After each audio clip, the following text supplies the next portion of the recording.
ನಿಂತಿರುವಂತ ಪಾರ್ಶ್ವನಾಥ ಅಂತ ಅಲ್ಲಿ ಕುಳಿತಿರುವಂಥ ಪಾರ್ಶ್ವನಾಥ ಇದು ಕೊನೆಯ ತೀರ್ಥಂಕರ 24 ಮಹಾವೀರ ಅಂತೇಳಿ. ಇಲ್ಲಿ ನೆಲದಲ್ಲಿ ಸಿಕ್ಕಿರುವಂಥ ಚಾಮರದಾರಿ ಅದು ಆ ಕಡೆ ಇದೆ. ಇದು ನೆಲದ ಮೇಲೆ ಸಿಕ್ಕಿರುವಂಥ ಚಾಮರದಾರ ಸೇವಕರ ಮೂರ್ತಿ. ಇದು ತಾವು ಗಮನಿಸ್ಬೋದು, ಇದು ನೆಲದಲ್ಲಿ ಸಿಕ್ಕಿರೋದ್ರಿಂದ ಏನೂ ಹಾಳಾಗಿಲ್ಲ. ಇದು ಬೆಂಗಳೂರು ಟಿಪ್ಪು ಪ್ಯಾಲೇಸ್ನಲ್ಲಿ ಎಕ್ಸಿಬಿಷನ್ ಹೋಗಿತ್ತು SRF ಪೇರಲ್ಲಿ. ಮತ್ತು ಇದು ಮ್ಯೂಸಿಯಮ್ ಓಪನ್ ಮಾಡಿ ನೆಕ್ಸ್ಟ್ ಅಲ್ಲೇ ಒಬ್ಬ ಹೆಣ್ಮಗಳು ಈ ಮೂರ್ತಿಯನ್ನು ಕೆತ್ತಿಸುವಂಥದ್ದು ಶಾಸನ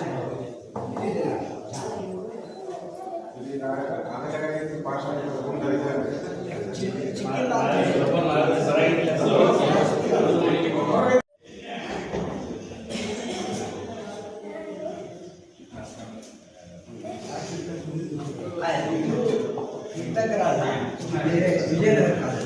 ಇದು ಹೆಣ್ಣು ಮಗಳ ಚಾಮರಾಜ ಇಲ್ಲಿ ತೀರ್ಥಂಕರ ಬರೆದಿದ್ದಾರೆ.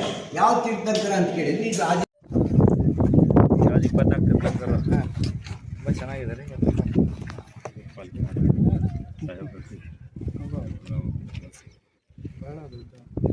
ಈ ರೀತಿ ಸಾಕಷ್ಟು ಇದಾವೆ. ನಮ್ಗೆ ಸಿಕ್ಕತ್ತು ನಾವು ಕಲೆಕ್ಟ್ ಮಾಡಿ ಎಲ್ಲಿ ಬೇಕಾದ್ರೆ ಫೀಸ್ ಹಾಕಿದ್ರು.